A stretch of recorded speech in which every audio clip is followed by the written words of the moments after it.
Dios les bendiga a todos en este día. Vamos a continuar en la segunda parte de nuestro mensaje que hemos titulado Profecías Mesiánicas. Profecías mesiánicas básicamente tiene que ver con el Mesías, con Jesucristo. Jesucristo ya vino, ya nació, ya está grande y ahora necesitamos trascender su nacimiento. Y necesitamos ver su ministerio y la razón primordial por la que Cristo realmente vino al mundo.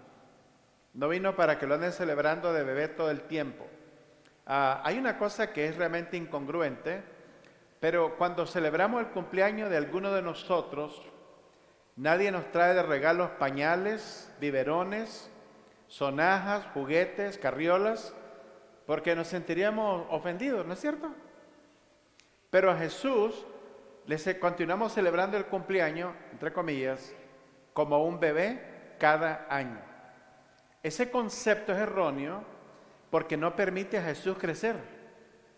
No le permite morir en la cruz, no le permite ser sepultado, no le permite resucitar, no le permite ser salvador, no le permite cumplir toda su misión.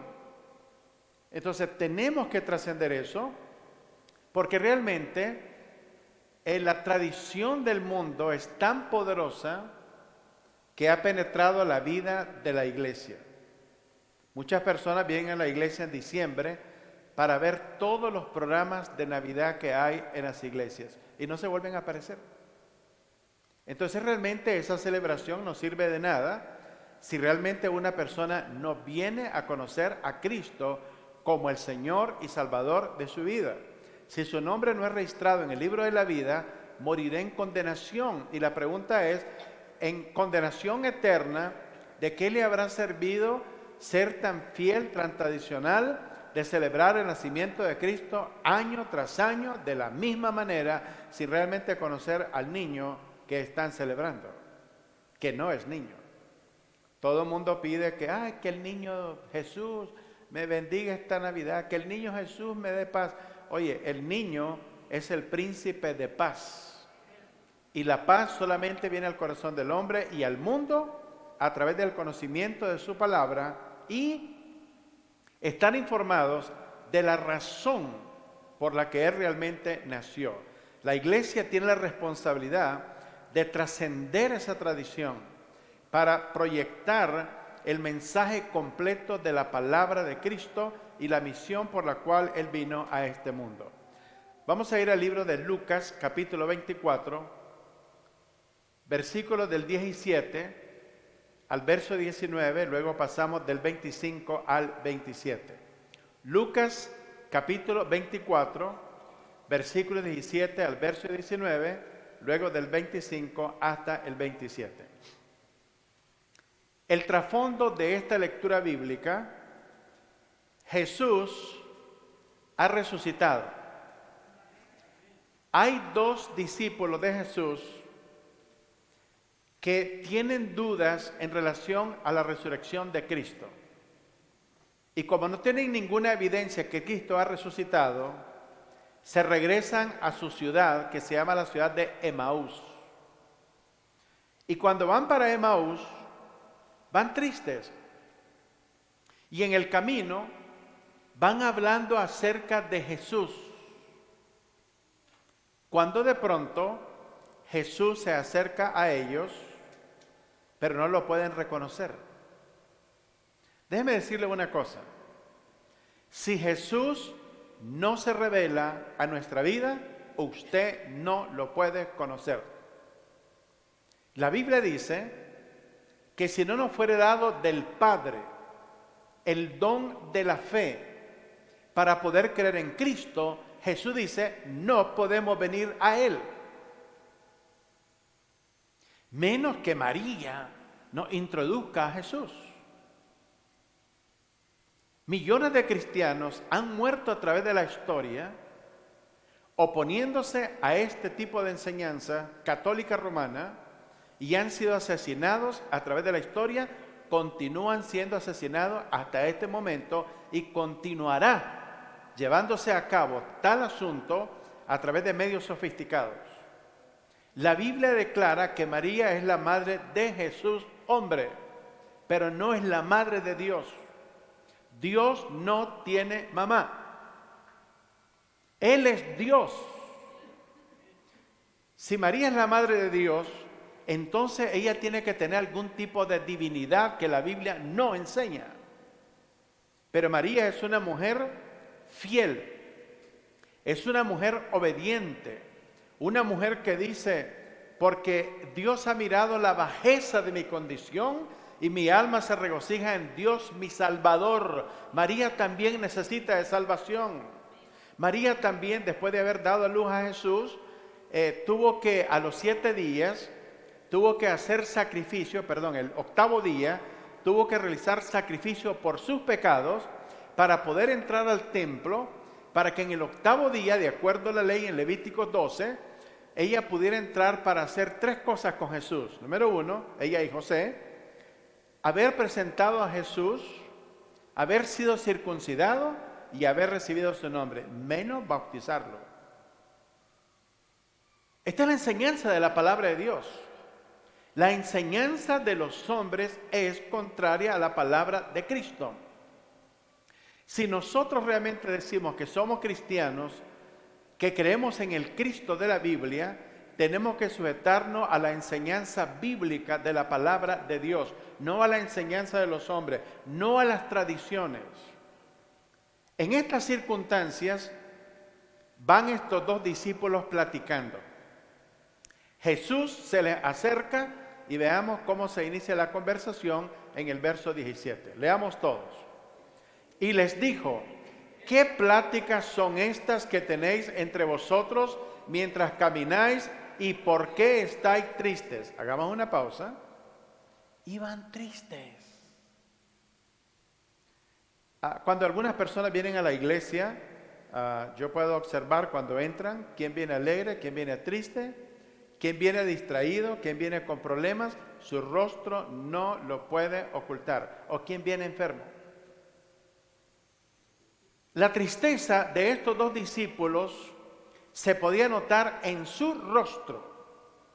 Y Jesús le dice, ¿por qué estáis tristes? Verso número siguiente. Respondiendo uno de ellos, que se llamaba Cleofas, le dijo, ¿eres tú el único forastero en Jerusalén que no has sabido las cosas que en ellas han acontecido en estos días? Oiga bien,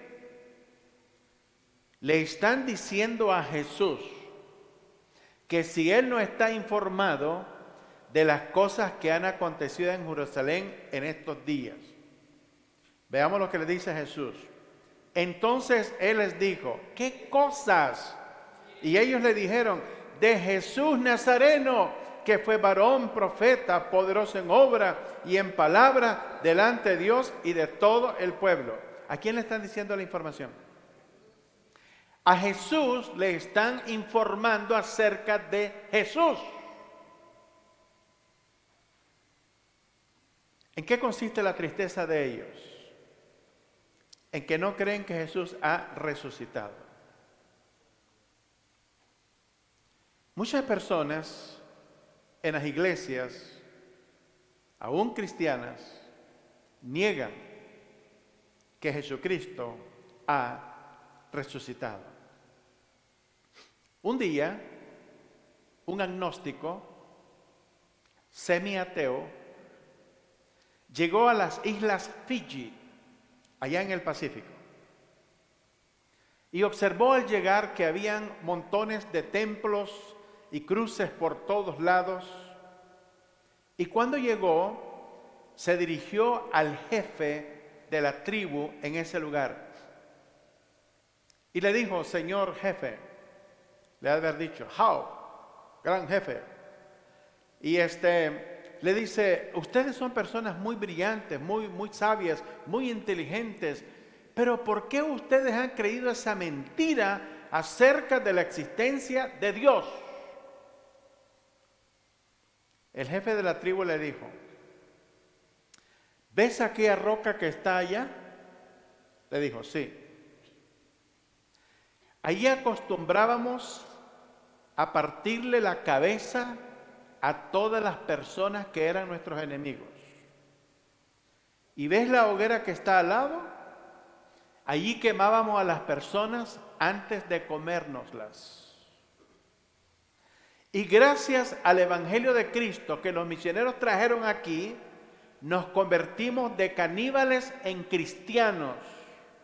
Y ese Dios que tú dices que no existe, dale gracias, porque si no, tú serías nuestra próxima cena en esta noche. Jesús ha resucitado.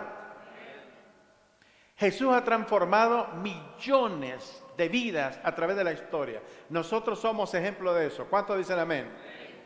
Verso 25. Entonces Él les dijo: oh insensatos y tardos de corazón para creer todo lo que los profetas han dicho. Es más fácil creer las tradiciones de los hombres que creer la palabra de Dios. Verso siguiente. ¿No era necesario que el Cristo padeciera estas cosas y que entrara en su gloria? Pregunto.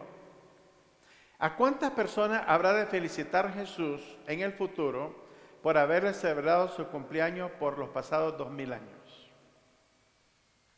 Creo que a ninguno. Pero Jesús felicitará y condecorará y recompensará a los que creen en Cristo como el Señor y Salvador de su vida. Verso 27. Y comenzando desde Moisés y siguiendo por todos los profetas, les declaraba en todas las escrituras lo que de él decían. ¿Qué le parece? No le dijo: mira, esta tradición que está aquí habla de mí. Esta tradición católica es buenísima, es mía. Esta tradición musulmana también. Esta tradición budista también. Esta tradición mariana también tiene que ver conmigo. Les mostró con las escrituras que todas las profecías en el Antiguo Testamento hablaban de él, empezando con Moisés, la ley, los profetas y los salmos. Solo hay una manera de convencer al mundo que Jesucristo es Dios, y es por medio de las profecías bíblicas. Jesucristo cumplió a cabalidad todas las profecías que fueron escritas acerca de él con mucho tiempo de anterioridad. Veamos cuándo se inicia el ministerio de Cristo. En primer lugar, ¿cuándo se inicia el ministerio de Cristo? Y el ministerio de Cristo se inicia a los 30 años de edad. Para todas las personas que bautizan bebé, una tradición anticristiana, antibíblica, por varias razones. La Biblia dice que de los niños es el reino de los cielos. Todo niño que nazca en su estado de inocencia, al morir va al cielo. No por niño, no por inocente, es porque Jesús murió por ese bebé también en la cruz del Calvario. Y hasta que el niño adquiere su estado de conciencia y responsabilidad y sabe distinguir entre el bien y el mal, entre el pecado y las cosas correctas, entonces hay que hablarle del Evangelio de Cristo. Mientras tanto, ese niño, si muere en estado de inocencia, la Biblia dice, de los niños es el reino de los cielos.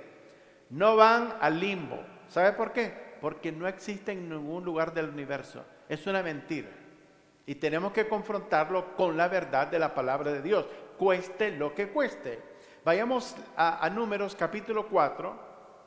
Veamos la razón por qué Jesús tiene que ser bautizado a los 30 años de edad.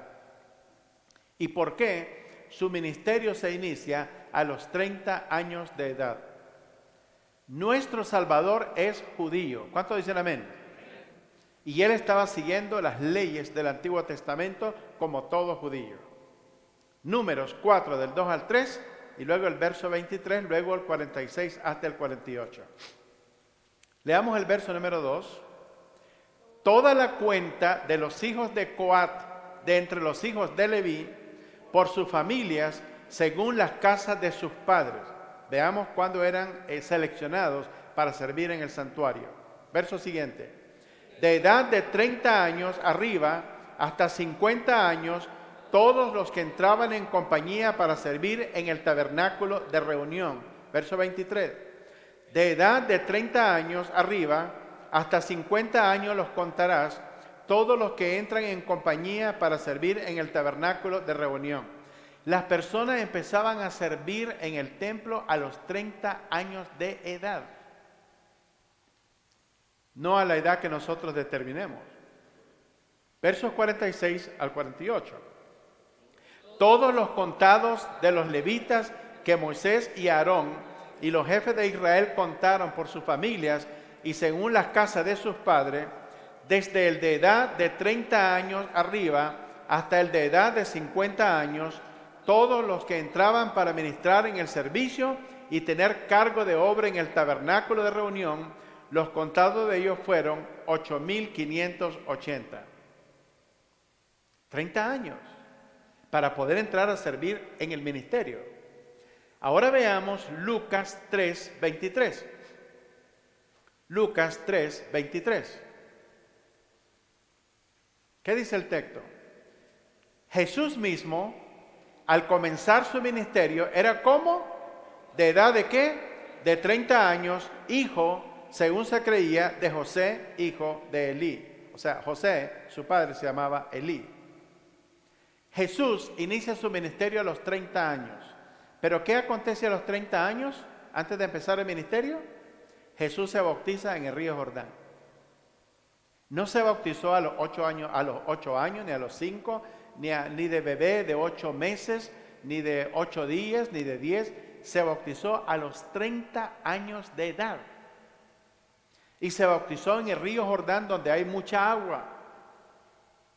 ¿Por qué? La palabra bautismo en griego significa inmersión.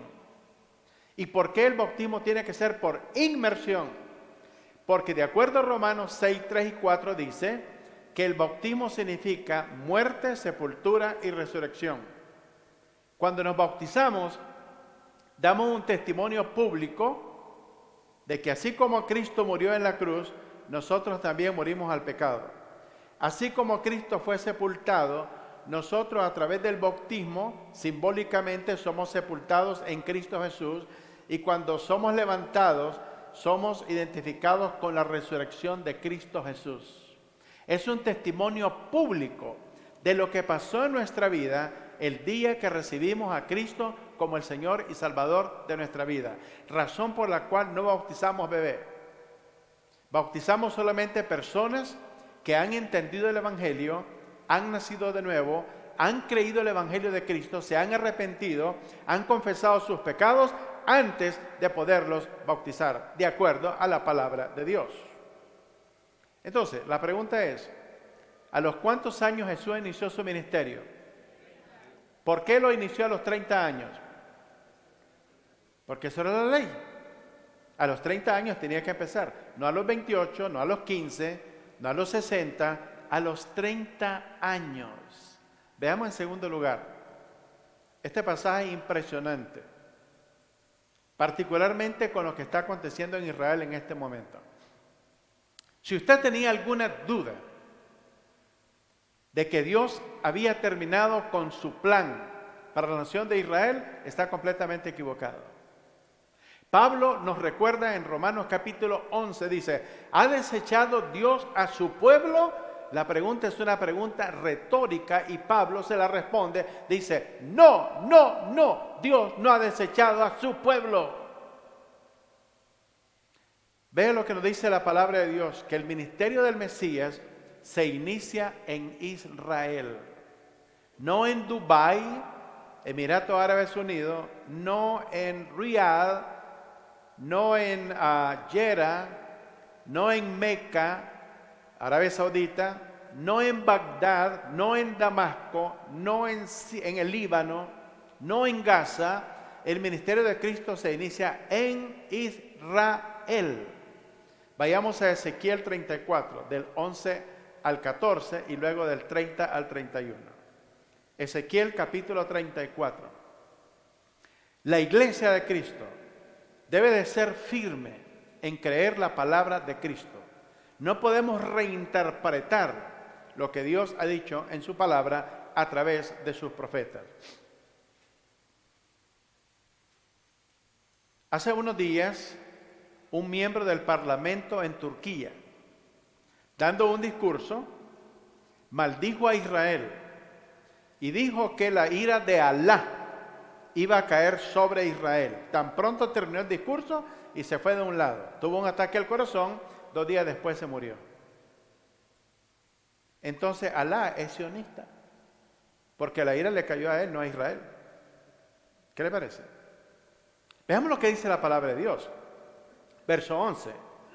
Porque así ha dicho Jehová el Señor: he aquí yo mismo iré a buscar mis ovejas y las reconoceré. Oiga bien, Jesús, el gran pastor, dice que va a ir y a buscar a sus ovejas y las va a reconocer.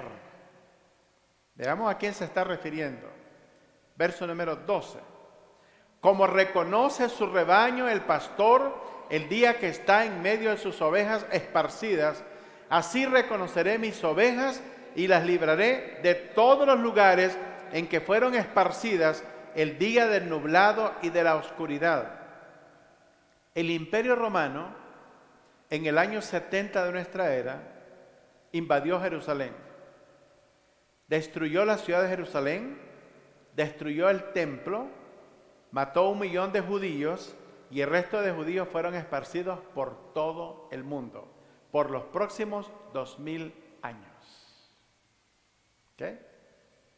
Pero dice la Biblia que el pastor de las ovejas, que reconoce su rebaño el día que está en medio de sus ovejas esparcidas por el mundo, las reconocerá, las librará de todos los lugares en que fueron esparcidas el día del nublado y de la oscuridad. Verso siguiente.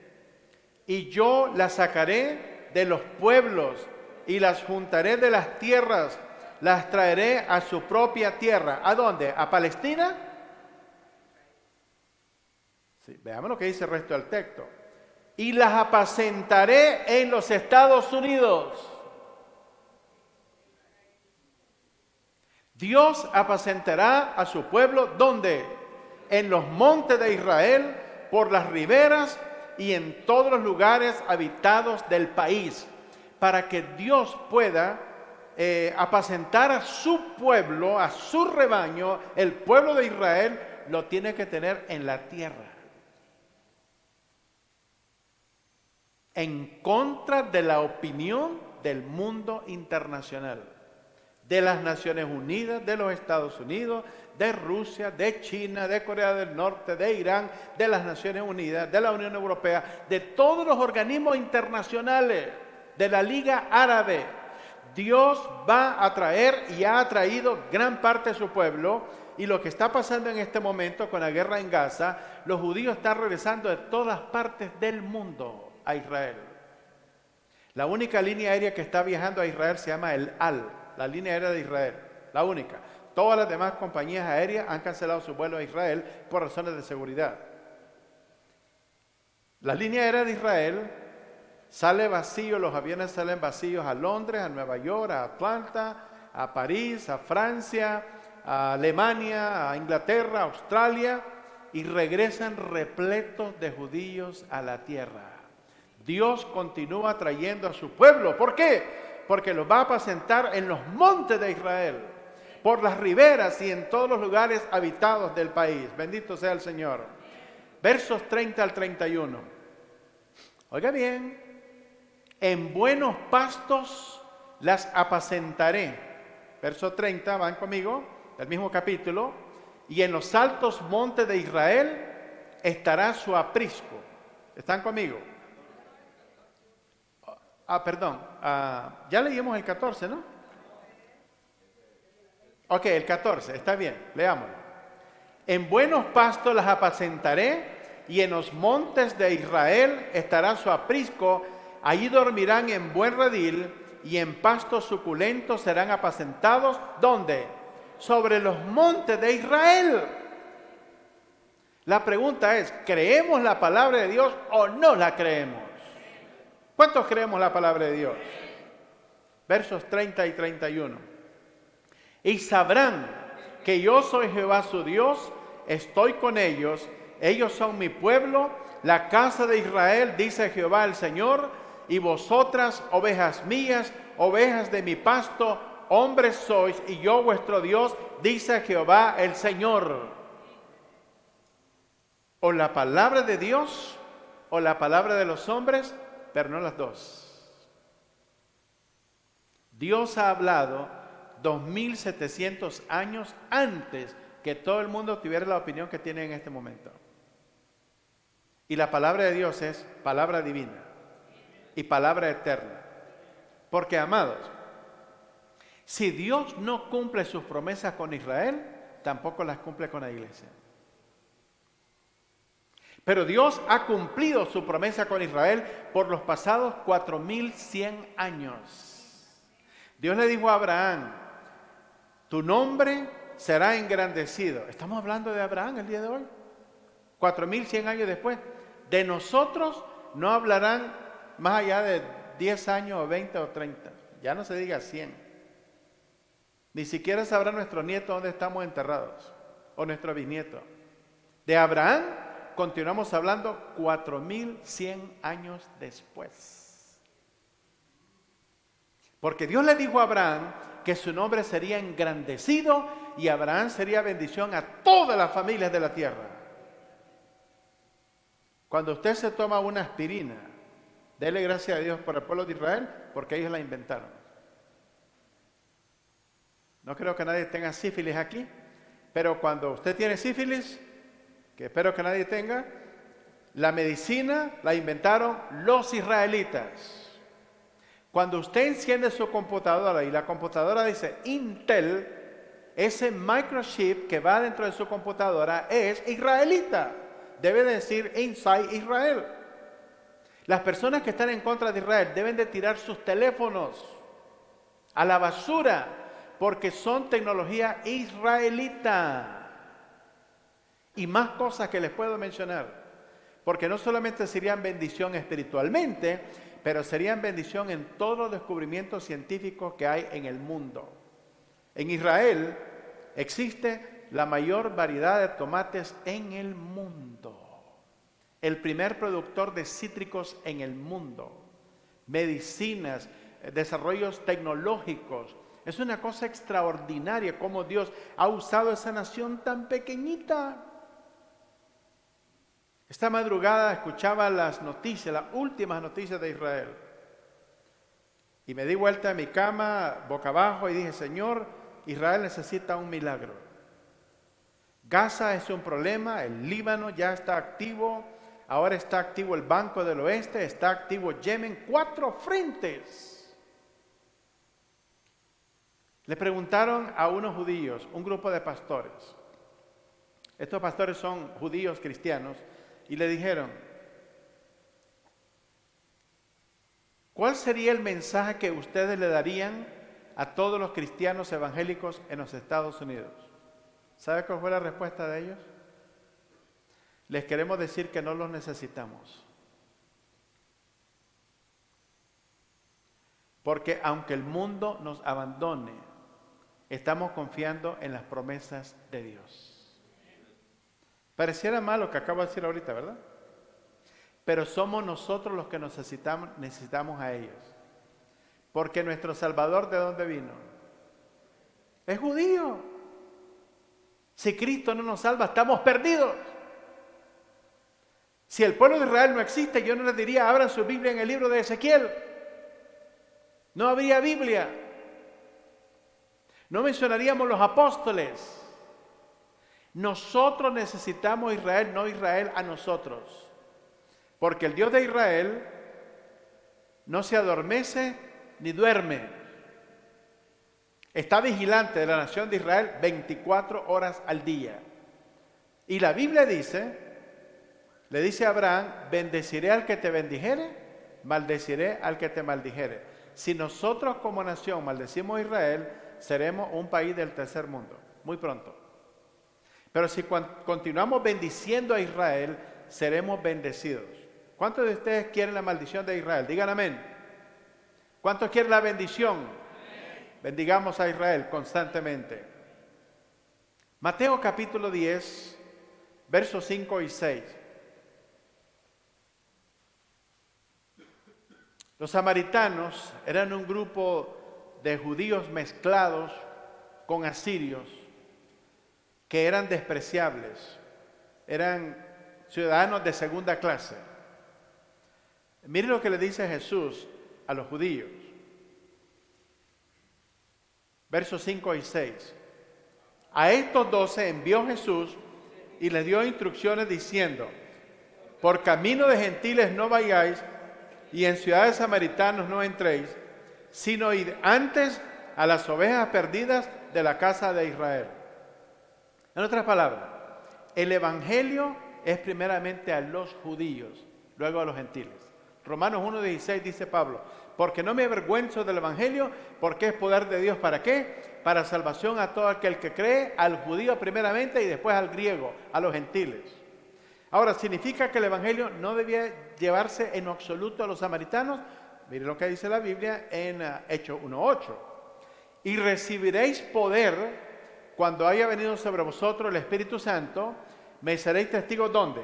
En Jerusalén, en Samaria, en Judea y hasta lo último de la tierra. Y Jesús mismo, en esa escena que tienen ustedes, está a la orilla del pozo de Jacob hablando con la mujer samaritana.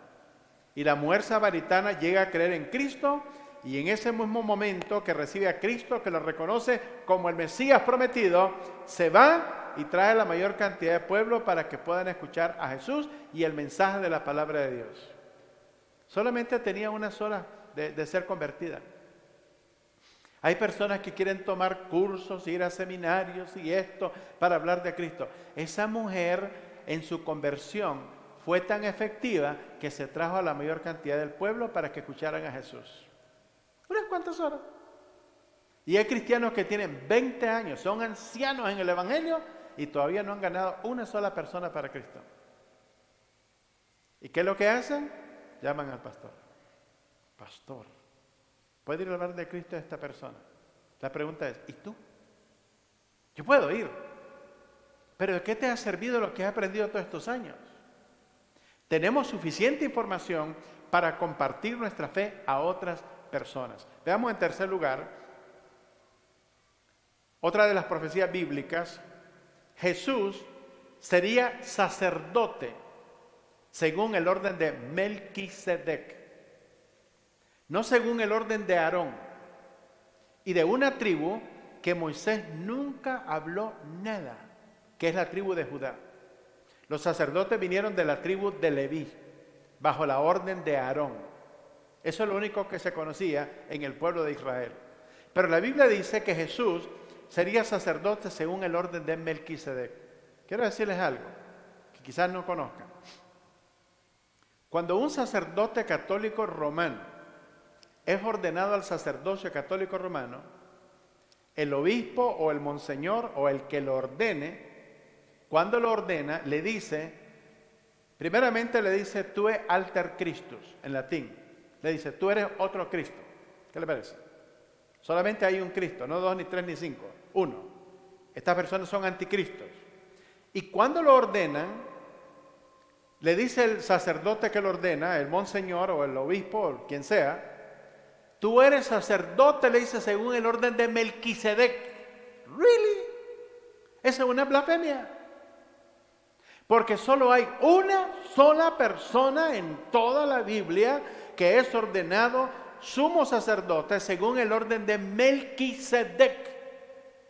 Veamos lo que dice Génesis 14, del 18 al 20. Génesis 14, del 18 al 20.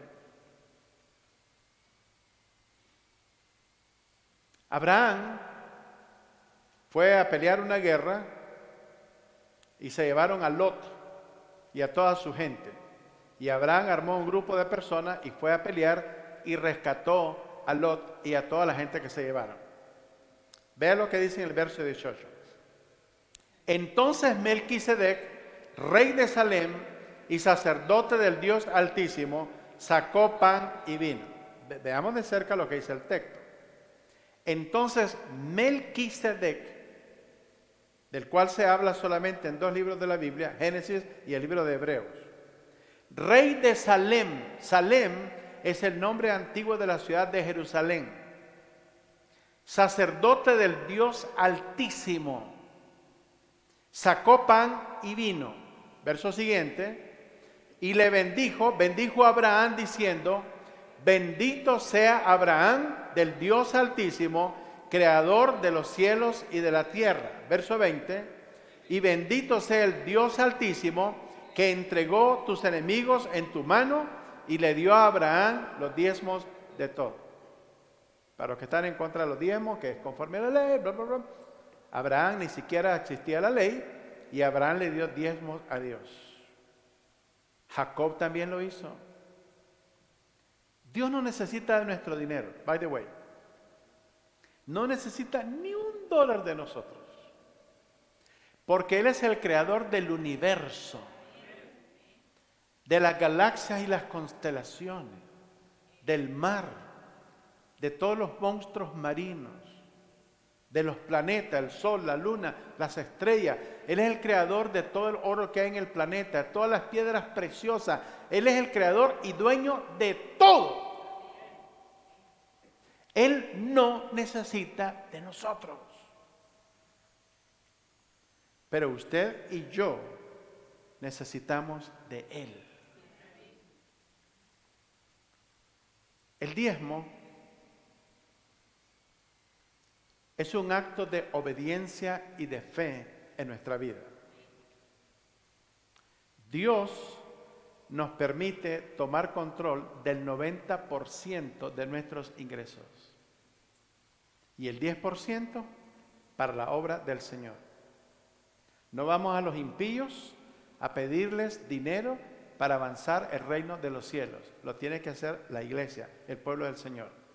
Como en el Antiguo Testamento, cuando se iba a construir el tabernáculo, Moisés le dijo a todos los israelitas que donaran todas las cosas que necesitaban para construir el tabernáculo, y cuando ya habían dado demasiado, Moisés les dijo: ya párenle, tenemos demasiado, ya no necesitamos más. Y así se lleva adelante la obra del Señor. Pero vamos a suponer que usted diga: pastor, pero es que yo estoy en desacuerdo con esto. Está bien. Si no quiere ser obediente, está bien. Si no quiere confiar en el Señor, está bien. Si quiere creer una parte de la palabra y Dios la otra, no, está bien. No me traiga video en el internet que mire que dice es contrario a la palabra de Dios. No, ¿para qué? No pierde tiempo, no lo haga. Es un privilegio servir a Dios. Nosotros nunca podríamos pagar nuestra salvación. Nunca. Pero ¿sabe por qué Dios usa el dinero como un método para probarnos? Porque si no somos fieles en lo poco, dinero, no podremos ser fieles en las cosas más grandes, como es la salvación de las almas y la predicación del Evangelio. Esa es la razón. Pero no necesita de nosotros. No se olvide. No importa de qué país venga, no importa cuál sea su estatus intelectual, económico, si usted es de la alta sociedad, VIP, lo que usted sea, no necesita Dios de nosotros, pero nosotros necesitamos de Él. Porque el oxígeno que estamos respirando ahorita nos lo ha dado el Señor gratis. Ni siquiera pagamos la estampilla, entra por vía aérea a nuestras narices. ¿Sí o no? ¿Sabe hasta cuándo nos damos cuenta de la bendición del oxígeno? Hasta que tenemos problemas con nuestros pulmones. Y ya 2 mangueritas y una máquina aquí. Y ahí venimos así con la cara toda. Porque está tremendo andar respirando esa cosa. Pero ahorita normal. Por la gracia del Señor. ¿Cuántos dicen amén? Oiga bien lo que dice las Escrituras. No tienen que ir al pasaje, pero voy a mencionarlo. En el capítulo 7, verso 3 del libro de Hebreos, la Biblia dice que Melquisedec no tenía padre, no tenía madre, no tenía genealogía, no tenía principio de días ni fin de vida, sino hecho semejante al Hijo de Dios, permanece sacerdote para siempre. Melquisedec no es otro más que Jesucristo. Él permanece para siempre. El único sacerdote que necesitamos no es el Papa de Roma. No es los obispos, ni los cardenales, ni los monseñores, estos señores panzones, bien comidos. Lo que necesitamos es a Cristo, un sacerdote que permanece para siempre. Cristo Jesús. Eso es lo que enseña la palabra de Dios. Veamos Hebreos capítulo 5, versos 5 y 6, y luego el verso 7, y luego Hebreos 4, 14.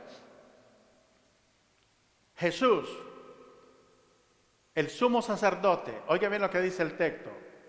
Así tampoco Cristo se glorificó a sí mismo, haciéndose sumo sacerdote, sino el que le dijo: tú eres mi hijo, yo te he engendrado hoy. Como también dice en otro lugar: tú eres sacerdote, ¿por cuánto tiempo? Para siempre. ¿Según cuál orden? El orden de Melquisedec, no según el orden de Aarón. Verso 10. Y fue declarado por Dios sumo sacerdote según el orden de Melquisedec. Ningún hombre puede llevar ese título. Solamente Jesucristo. ¿Sabe por qué? Porque Él no solamente es sumo sacerdote. Vea Hebreos 4:14.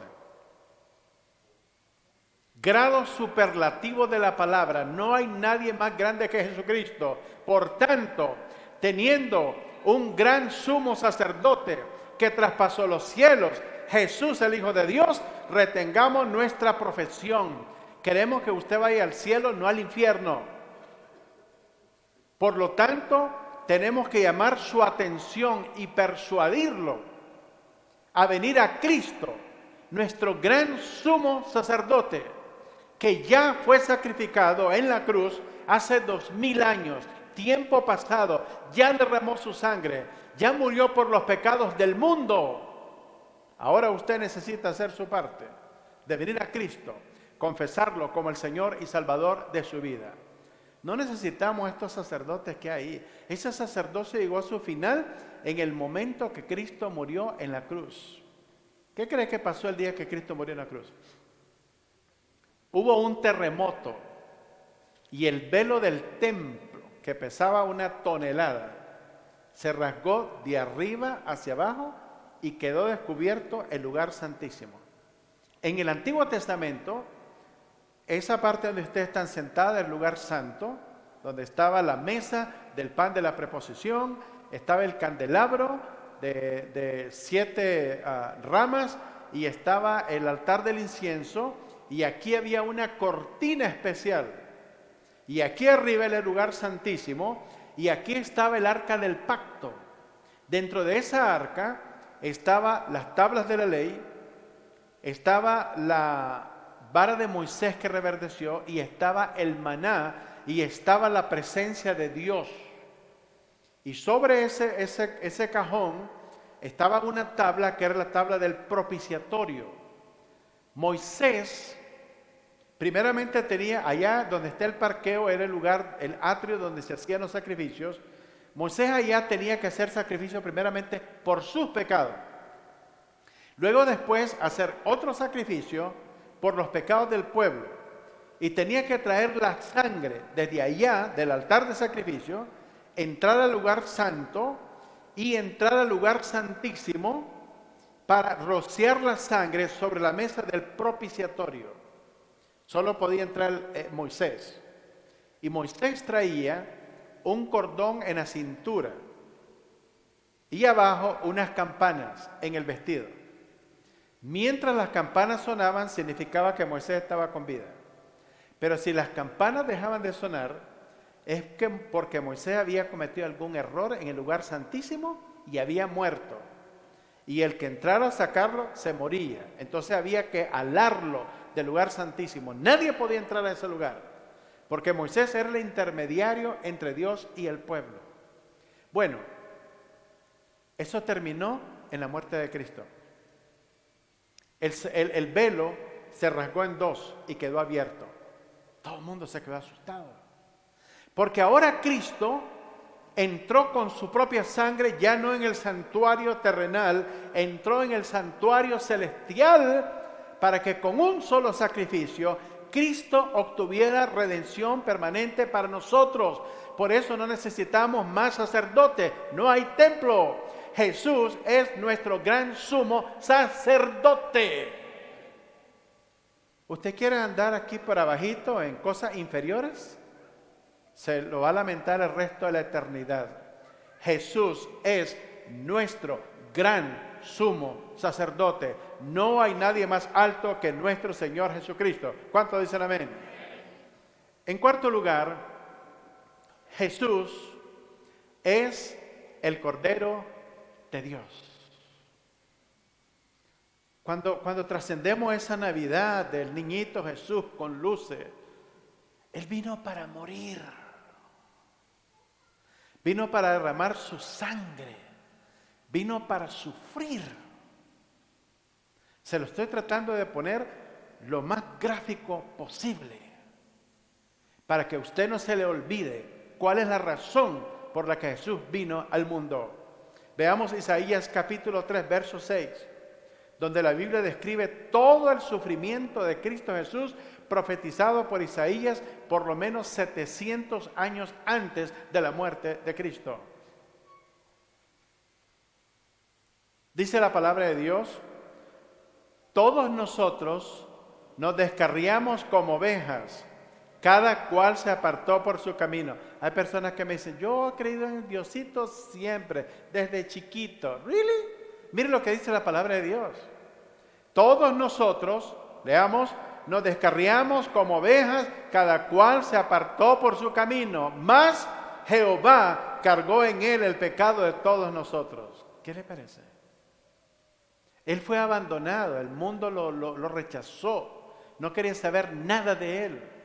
Nosotros también no queríamos saber nada de Cristo hasta que Él nos ganó y nos enamoró y nos conquistó con el poder de su palabra.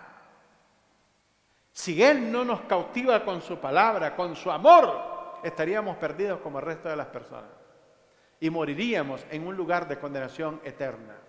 Pero dice que mientras el mundo se apartó por su camino, la gente está celebrando el nacimiento de Jesús, pero no quieren saber nada de Jesús. ¿Qué le parece? Fue un momento trágico la muerte de Cristo, pero era necesario por causa de nosotros. Es por nuestra culpa que Él tiene que morir. Si Él no muere por nosotros, estamos perdidos. Veamos Juan 1:29. Juan capítulo 1, verso 29. El apóstol Juan, más bien Juan el Bautista, ¿verdad? Dice aquí: al siguiente día vio Juan a Jesús que venía a él y dijo: he aquí el Cordero de Dios que quita el pecado del mundo. ¿No son las buenas obras? No es que usted, muy guadalupano, se va de rodillas caminando 5 cuadras hasta ver a su Virgen de Guadalupe en la Ciudad de México, ya sin rodillas, ensangrentado.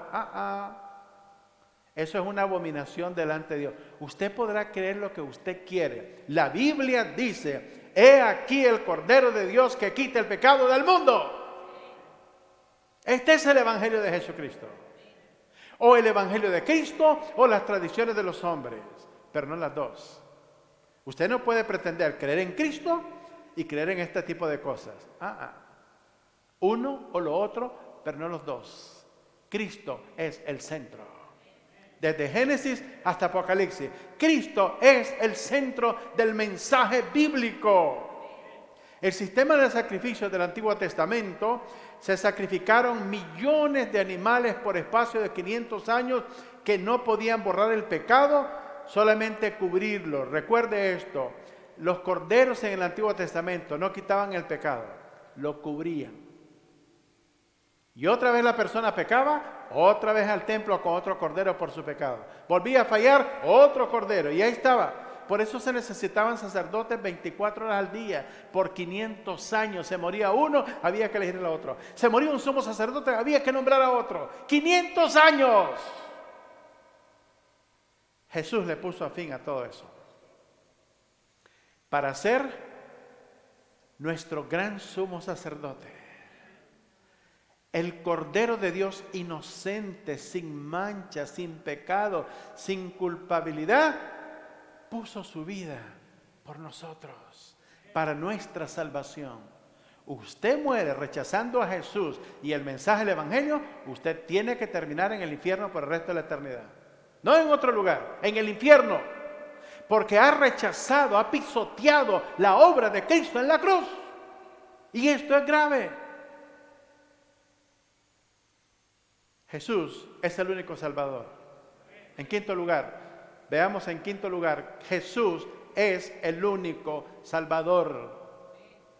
El sepulcro está conectado con la muerte de Cristo.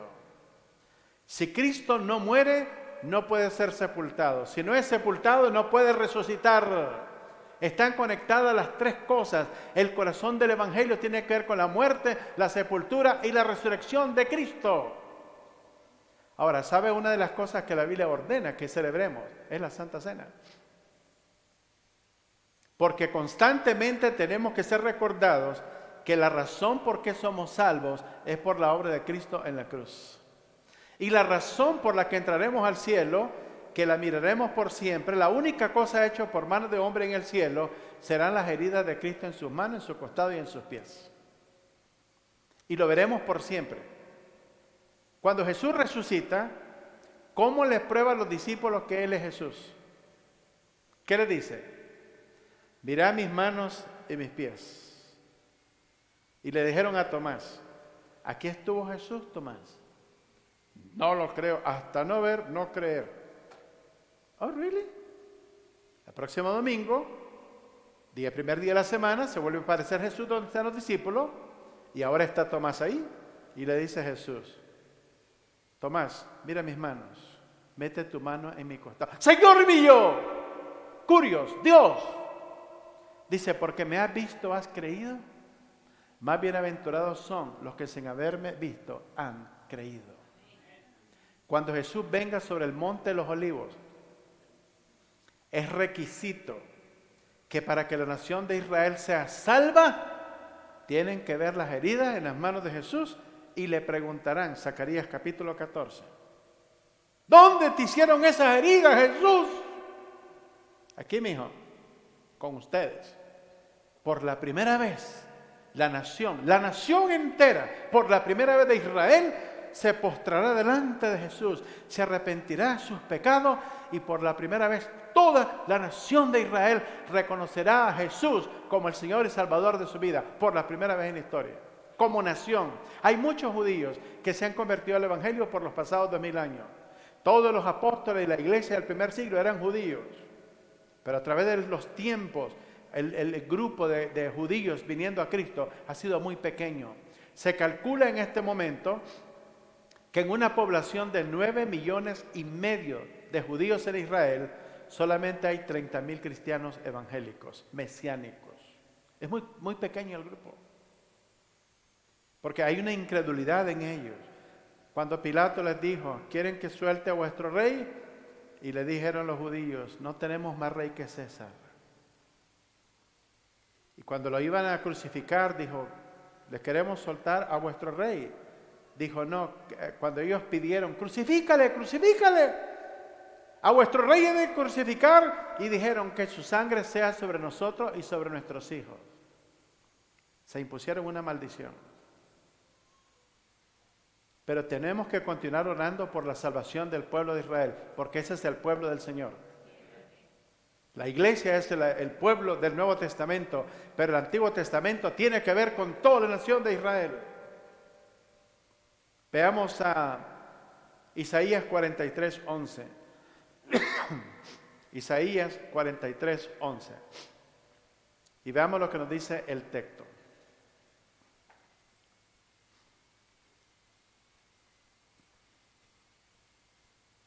¿Qué nos dice el texto bíblico? Dice, yo Jehová, y fuera de mí no hay quien salve. ¿Qué le parece? Fuera de Jehová no hay quien salve. No hay quien salve. ¿Cuántos dicen amén? Veamos Hechos capítulo 4, versículo 12. Perdón, Hechos 4:12. Es Hechos, perdón, me equivoqué, es Hechos. Y qué bueno que se están fijando, pero es Hechos 4:12. Para los que están en pantalla, es Hechos 4:12. Veamos lo que dice el texto bíblico. Y en ningún otro hay salvación, porque no hay otro nombre bajo el cielo dado a los hombres en que podamos ser salvos. ¿Cuál nombre es? El nombre de Jesús. Entonces, el Jehová del Antiguo Testamento y el Jesús del Nuevo Testamento son la misma persona, no dos diferentes. Fuera de mí, dice Jehová, no hay salvación. Jesús dice, en ningún otro hay salvación, porque no hay otro nombre bajo el cielo dado a los hombres en que podamos ser salvos, excepto en el nombre de Jesús. El ángel le dice a María, y dará a luz un hijo, y llamará su nombre Jesús, porque él salvará a su pueblo de sus pecados. En Hebreos 7:25 dice la Biblia que Jesús puede salvar perpetuamente a los que se llegan a él. Debemos quedar claro en esto. La salvación que Cristo nos ha ofrecido y nos ha dado no es para 500 años ni 5 millones de años. Es para siempre, porque Él puede salvar perpetuamente. Con un solo sacrificio hizo perfectos a los santos. La Biblia dice, porque no entró Cristo en el santuario hecho de manos, figura del verdadero, sino en el cielo mismo, para presentarse ahora por nosotros ante Dios, y no para ofrecerse muchas veces, como entra el sumo sacerdote en el lugar santísimo cada año, con sangre ajena. El Catecismo Católico Romano dice que el sacrificio de la cruz fue cruento, pero que la misa católica romana es un sacrificio incruento. En otras palabras, el diablo es más benevolente que Dios el Padre. ¿Really? Por supuesto que no. Fue nuestro pecado que hizo cruel la muerte de Jesucristo. De otra manera, le hubiera sido necesario padecer muchas veces desde el principio del mundo, pero ahora, en la consumación de los siglos, se presentó una vez para siempre por el sacrificio de sí mismo para quitar de en medio el pecado. Porque la sangre, dice la Biblia, Hebreos 10:14, porque la sangre de los toros y de los machos cabríos no puede quitar el pecado. 500 años de sacrificios. La misa católica romana no puede quitar ningún pecado. Encima de eso es una abominación y una blasfemia delante de Dios. Porque la Biblia dice que Cristo se presentó una vez y para siempre por el sacrificio de sí mismo para quitar de en medio el pecado. Y dice que nadie lo ofreció. Él se ofreció. Yo pongo mi vida y la vuelvo a tomar. Jesús no está en las manos de ninguna líder religioso, manos inmundas. Él se entregó a sí mismo. El siguiente día, como dice la Biblia, vino Juan a Jesús y dijo, he aquí el Cordero de Dios que quita el pecado del mundo. Primero de Juan, capítulo 1, 6 al 8, si decimos que no tenemos comunión con Él, andamos en tinieblas, mentimos y no practicamos la verdad. Pero si andamos en luz, como Él está en luz, tenemos comunión unos con otros y la sangre de Jesucristo nos limpia ¿de cuántos pecados? De todo pecado. Si decimos que no tenemos pecado, nos engañamos a nosotros mismos y la verdad no está en nosotros. El diablo no está de acuerdo con esta enseñanza bíblica. ¿Por qué? Está en contra de la palabra de Dios. Porque el diablo quiere la perdición y la condenación de cada ser humano posible.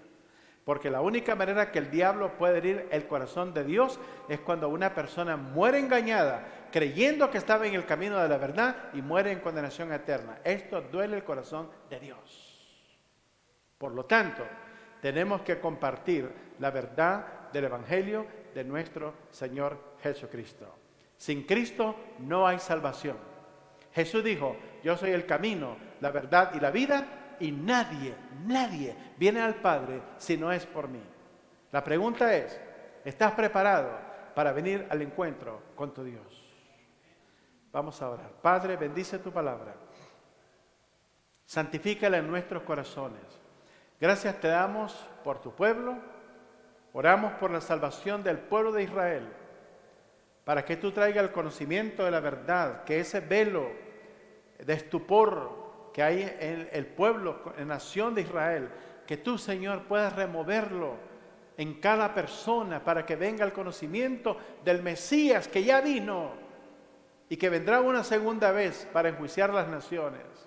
Padre, te rogamos por todas las personas en nuestra ciudad, en nuestro medio, en nuestro barrio, en nuestro vecindario, en nuestro estado, en nuestra nación, en nuestro continente, que no han conocido a Cristo, que abras los corazones de aquellos que aún no conocen a Cristo como el Señor y Salvador de su vida. Abre el corazón del pueblo musulmán, Señor, para que puedan conocer a Jesús como el Señor y Salvador de su vida, para que puedan salir del engaño en el cual se encuentran y puedan reconocer a Cristo como el único Salvador de sus vidas. Te lo suplicamos en el nombre de Cristo nuestro Señor. Amén y amén. Dios les bendiga.